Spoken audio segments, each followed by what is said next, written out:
তাইলে ভাই আমার কথা হলো এটাই, এই যে কয়জন যুবক মুরব্বী বয়স্ক পর্দার আড়ালের মা বোন সবাইকে অনুরোধ করে, আমি আমারও বলি, আমরা সবাই মিলে ভাবা উচিত ইনসাফের সাথে। আমি যে মুসলমান, আমার আলাদা বিশেষত্ব কি,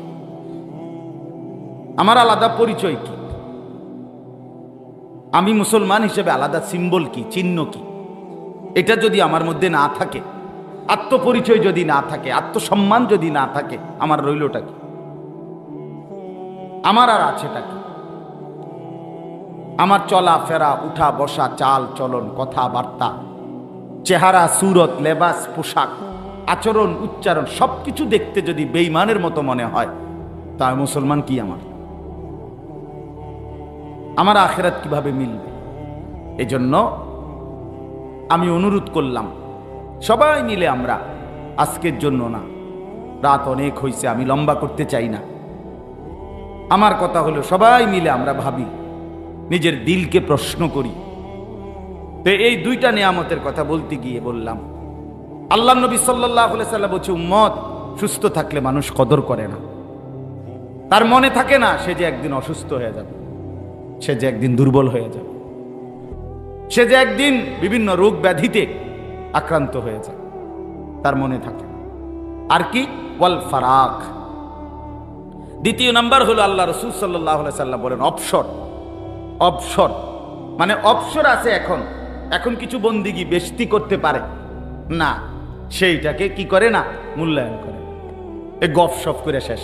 অবসরটাকে শেষ করে দিল কিসের মাধ্যমে? গল্প সল্প, গল্পের মাধ্যমে। 3টা বাজে শুরু করছে আড্ডা, যুবক রাত বাজে 11টা, 8 ঘন্টা কি করছো ভাইয়া? এই বন্ধুদের সাথে ঘুরছি, আড্ডা দিস। আস্তাগফিরুল্লাহ, 8 ঘন্টা মানুষ আড্ডা দেয়। কি আড্ডা দিলা? এটা কি কথা বললা? কিসের উপরে ঘুরলা?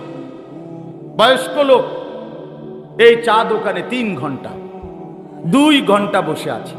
কি করলেন চাচা? না এমনি বই আসছিলাম।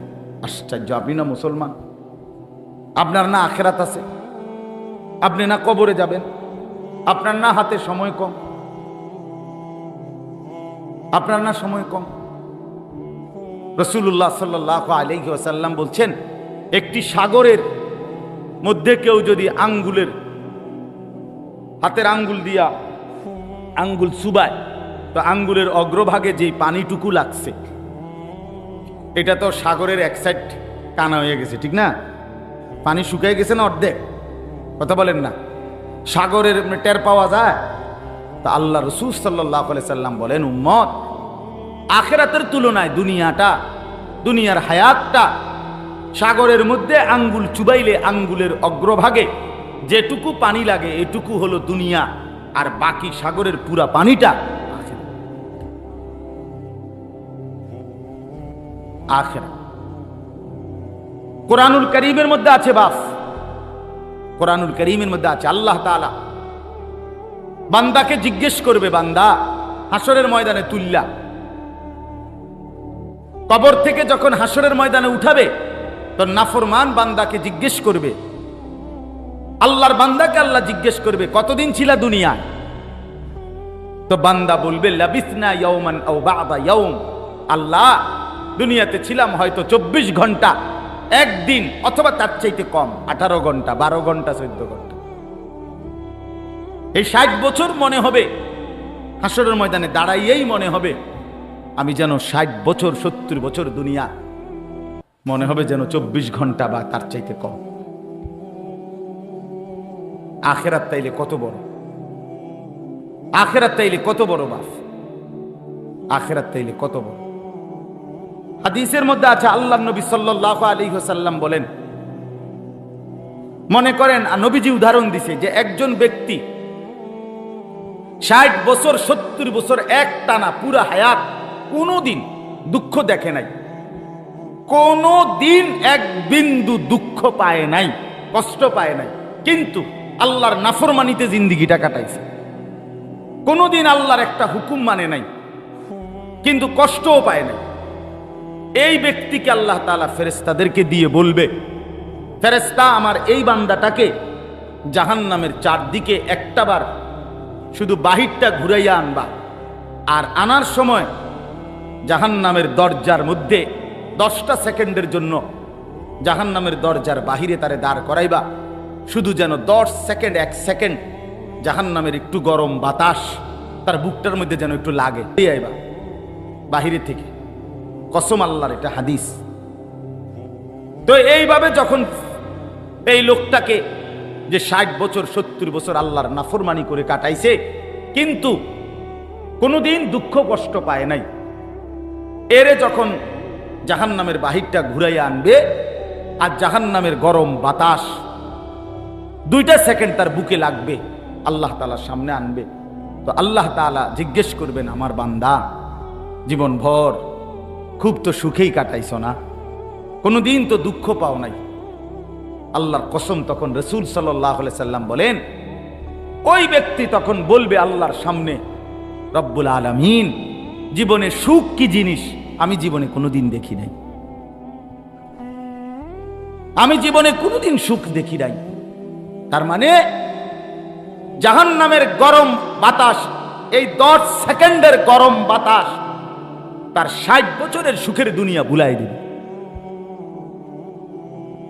এরপরে তো আযাব আছেই, এরপরে তো বাকি আযাব আছে।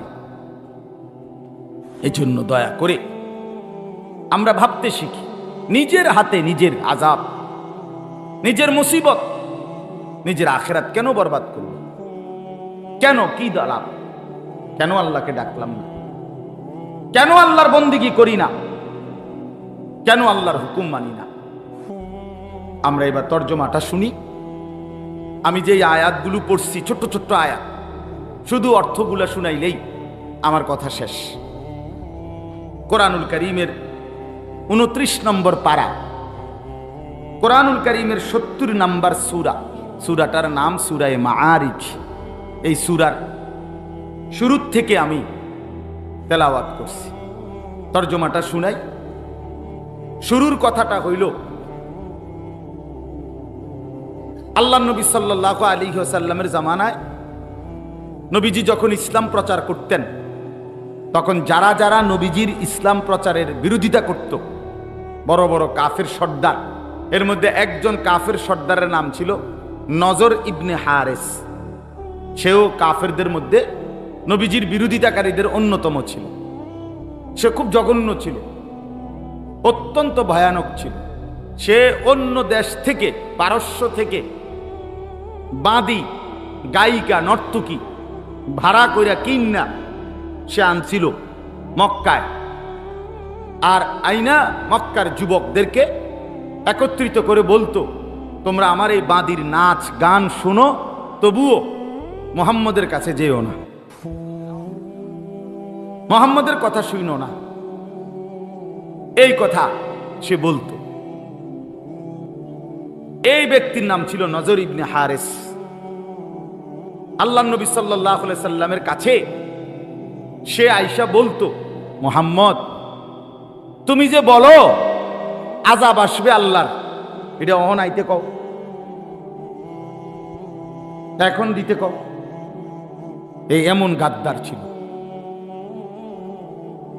এখন আসতে বলো, মানে আল্লাহ নবী সাল্লাল্লাহু আলাইহি ওয়াসাল্লামের কাছে আযাব চাইতো সরাসরি, যে এখন আসতে দাও, এখন বলো আল্লাহ আযাব দিতে কও। কেমন সীমা লঙ্ঘনকারী ছিল। কোরআন শরীফে আছে, নূহ আলাইহিস সালাম যখন নৌকা বানাইতেছিলেন আর ওনার কওমকে বলছেন তুফান আসবে, ওনার কওম টিটকারি করত, ওনারে দেখতো নৌকা বানাইতেছে, আর তখন কওমের সম্ভ্রান্ত কাফেরগুলো বলতো, কোন দিন আসবে, কোন দিন, কোন দিন আযাব আসবে, কোন দিন, মানে তুফান আসবে কোন দিন? আরে বহুদিন হয়েছে বৃষ্টি হয় না, তাড়াতাড়ি আসতে কও, এখন আইলেই ভালো হইতো। এরকম বিদ্রুপ করত। আল্লাহ তাআলা বলেন, আজ তোমরা বিদ্রুপ করছো, অচিরেই ইমানদাররাই হাসবে। অচিরেই কারা হাসবে? ইমানদাররা হাসবে। ঠিক এই তুফান আসছে, অবাধ্য কওম ধ্বংস হয়ে গেছে, ইমানদাররা বাইচেই গেছে।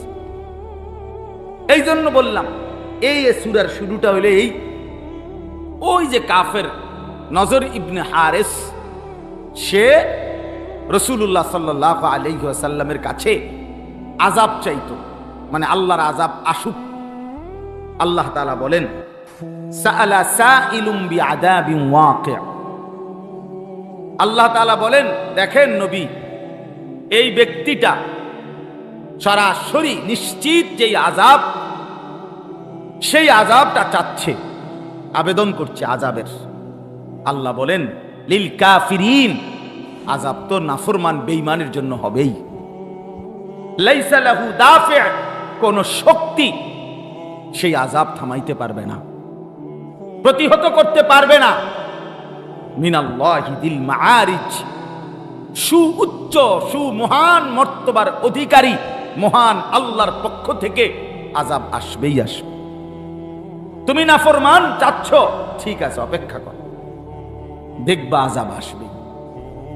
তারুজুল মালাইকাতু ওয়ার রূহু ইলাইহি, আল্লাহর নিজের মর্যাদা বুঝাইতেছে যে কত বড় মহান আল্লাহ, যে সমস্ত কোটি কোটি ফেরেশতা এমনকি জিবরাইল সহ যার নিকটে প্রতিনিয়ত ঊর্ধ্বে আরোহণ করে, যার হুকুমের অপেক্ষায় থাকে, সেই মহান আল্লাহর পক্ষ থেকে আযাব আসবেই আসবে। প্রিয় ভাই, আজকে আমরাও বারবার বলি, অনেক ছেলে পেলে, অনেক যুবক ওলামায়ে কেরামের কথাকে মনে করো পাত্তা দিলা না।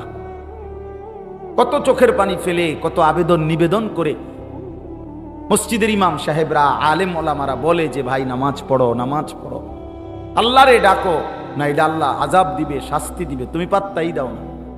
তুমি মনে করছো তোমার যৌবন স্থায়ী, তুমি মনে করছো তোমার এই যৌবন স্থায়ী, শরীর স্বাস্থ্য স্থায়ী। না দোস্ত, আল্লাহ যদি সুস্থ না রাখে, নিরাপদ না রাখে, আল্লাহ যদি হায়াত না দেয়, খোদার কসম একদিনের 24 ঘন্টার নিরাপত্তাও নাই। 24 ঘন্টা নিরাপদ। 16 বৎসরের সাজানো বাগান, 16 বৎসরের পরিকল্পিত সাজানো বাগান, যারা ভাবছিল কোথাও কোনো খুঁত নাই, কোথাও কোনো ফাঁক নাই, সব কিছু নিজের হাতেই ছিল, কিন্তু আল্লাহ তাআলা যখন নিরাপত্তা তুলে নিছে, তো আর 24 ঘন্টা পরবর্তী আর লাগে নাই, সব তছনছ করে দিছে। সব কি করে দিছে? হ্যাঁ, যেদিন দুপুরে ভাগছে, পরের দিন আর দুপুর লাগছে না, এর আগেই বাপের চিহ্ন, জিয়ের চিহ্ন, সব শেষ, সব শেষ। হ্যাঁ, সবই শেষ, নাই দে নাই আর কিচ্ছু নাই, নাই দে নাই আর কিছু নাই। আগে না বলতো টাকা থাকলে বাঘের চোখও পাওয়া যায়, কই এখন তো কোটি কোটি টাকা থাকার পরেও শুধু বর্ডারের কাঁটা তারটাও পার হইতে পারে। কি ভাইয়া, কি ব্যাপার? বর্ডারটাও তো পার হইতে পারে, মনে হয় টাকা থাকলে না বলে বাঘের চোখ পাওয়া যায়, টাকা তো আছে, টাকা তো ছিল, এখনো তো আছে। এই জন্য দয়া করে এটা বোঝা উচিত, আল্লাহ তাআলা যতক্ষণ আমাদেরকে স্বাভাবিক, কোন যুবক ভাই বিশ্বাস করো তুমি তোমার যোগ্যতায় ভালো আছো এটা না ভাইয়া, আল্লাহর দয়ায় ভালো আছো। আল্লাহ যদি এই মুহূর্তে তোমারে, আমি এই কালকেও দেখছি এমন সুন্দর এক তাগড়া ছেলে, একটা টান দিছে মোটরসাইকেলটা, সর্বোচ্চ 5 মিনিট সামনে গেছে, এর পিছে দিয়ে আমার গাড়ি আইছে, ছেলেটার পাওটা ছিঁড়া সুলাইয়া গেছে, একদম কুত্তার মতো টান দিছে, কুত্তাও এত জোরে দৌড় দেয় না। আজকে ছেলে পেলে এইভাবে মোটরসাইকেল চালায়, কি অর্থ আছে ভাই?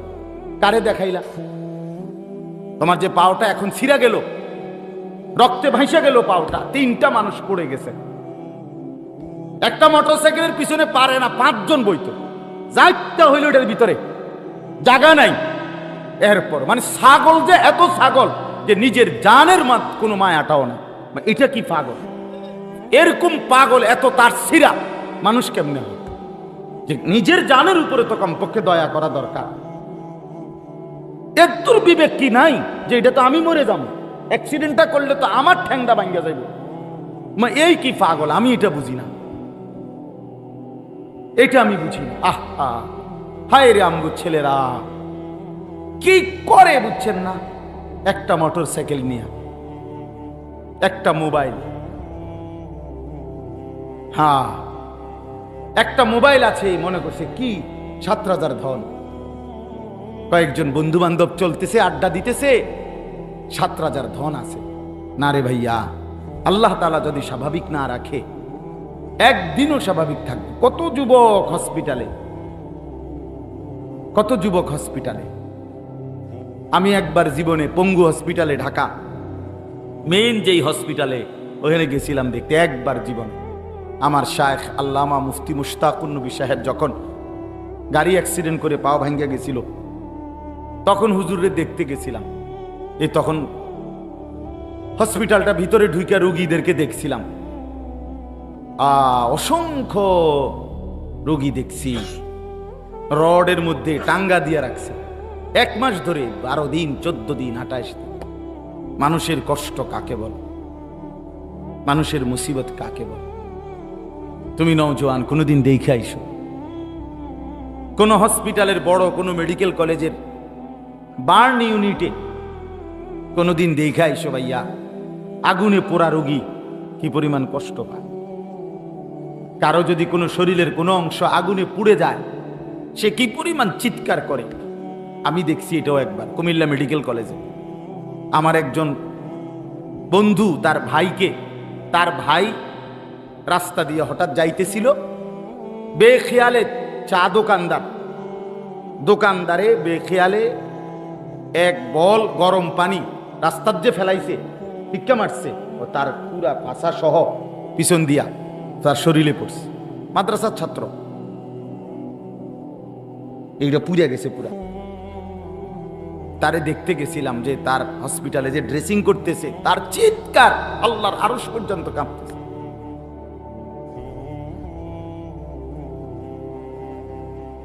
দুনিয়ার আগুন যদি এমন হয় ভাইয়া, জাহান্নামের আগুনে কেমনে জ্বলবা? কেমনে জ্বলবা ভাইয়া? এত সুন্দর সময়, এমন সুন্দর হায়াত, এমন সুন্দর রাত শেষ করে দিলাম এই সামান্য মোবাইল দেখতে দেখতে, নারী দেখতে দেখতে।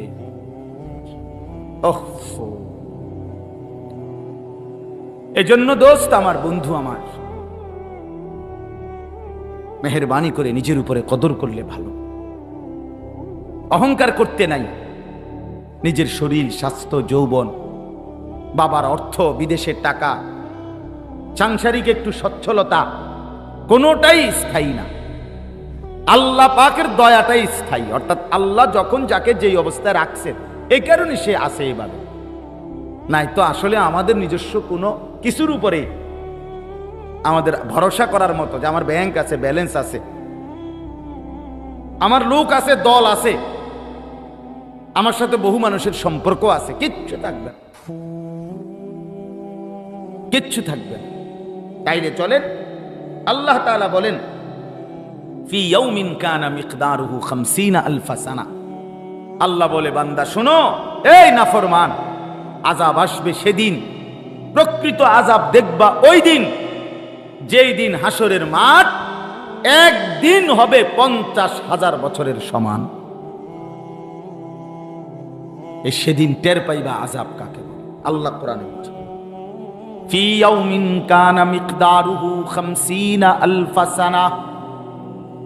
রব্বুল আলামিন বলে, বন্ধু বেঈমানকে বলে দেন, আল্লাহর আযাব চাচ্ছ, আল্লাহর সাথে মশকারি করো,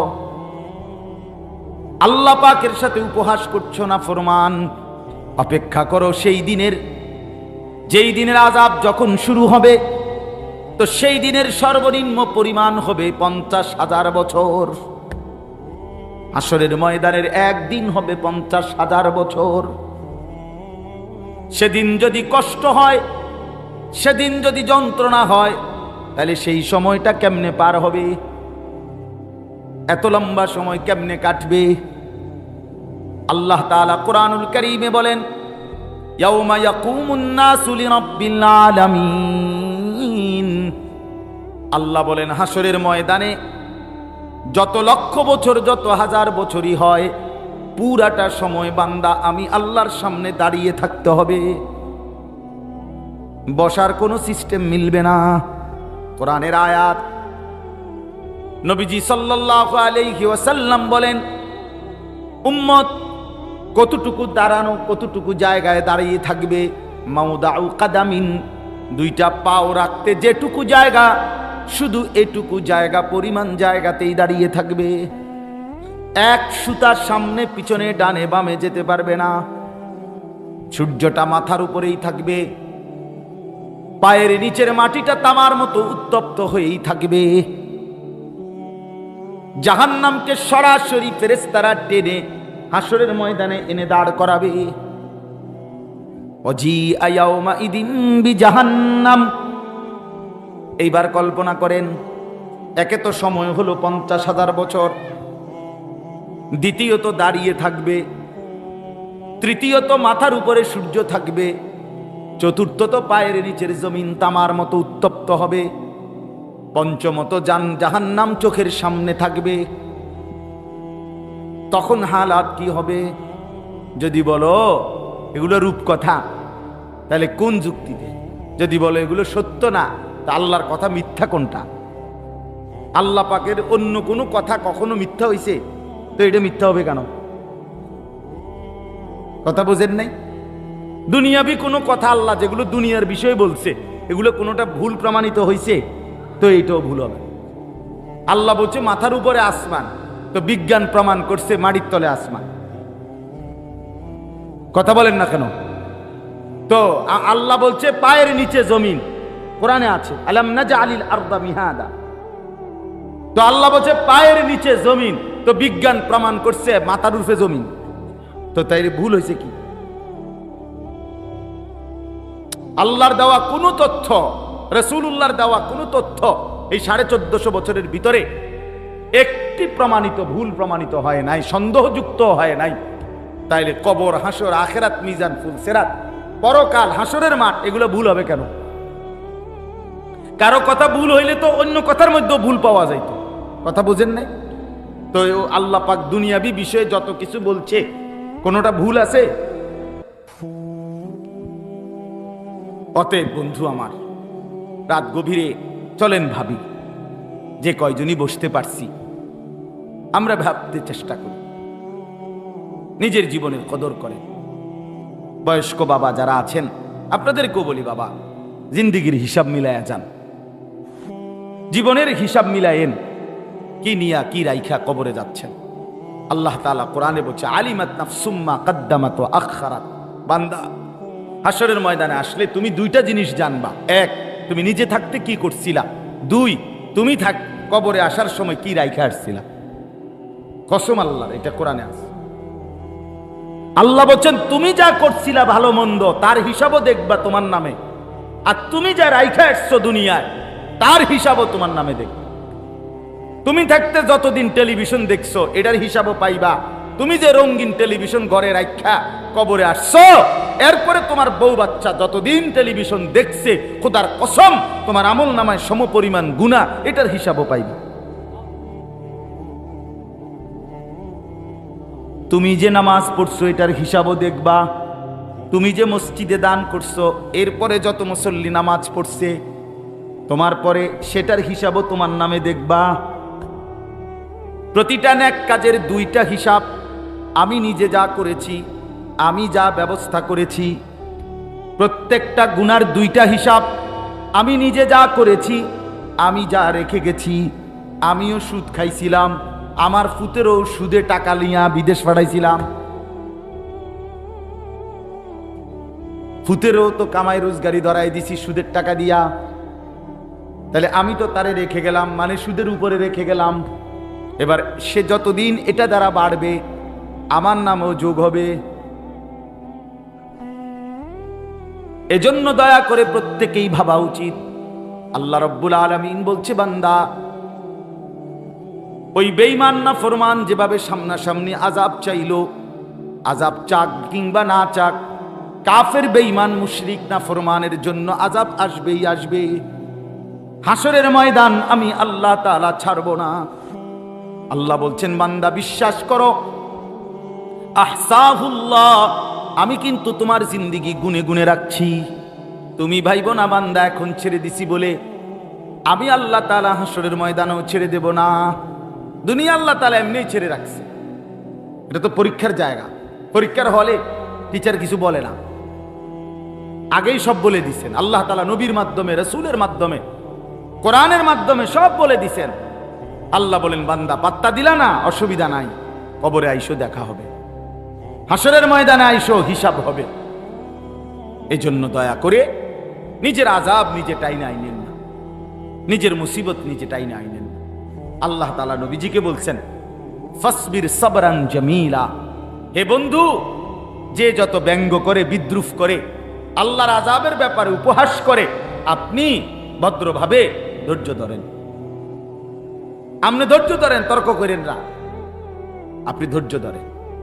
ইন্নাহুম ইয়ারাউনাহু বাঈদা, আল্লাহ বলেন নাফরমানরা আল্লাহর আযাব দূরে মনে করে, ওয়া নারাহু করিবা, আর আমি আল্লাহ মনে করছি সেটা একদম কাছে, খুব কাছে। সে চোখ বন্ধ করলেই দেখবে 60 বছর কিছুই না। আখিরাত এত লম্বা, কবরের এক রাত এত লম্বা, কবরের 1 ঘন্টা এত লম্বা। আল্লাহ তাআলা বলেন ইয়াউমা তাকুনুস সামাউ কাল মুহল, যখন আসমান গলিত তামার মতো গলে গলে পড়বে, ইসরাফিল ফু দিলে, ও তাকুনুল জিবালু কাল ইহন, আর পাহাড়গুলো পশমের মতো, তুলার মতো উঠতে থাকবে। আল্লাহ তাআলা বলেন সেদিন যখন হাসরের মাঠ কায়েম হবে, তখন আমার আযাবের চূড়ান্ত রূপ, আমি আল্লাহর চূড়ান্ত আযাব দেখতে পাবো।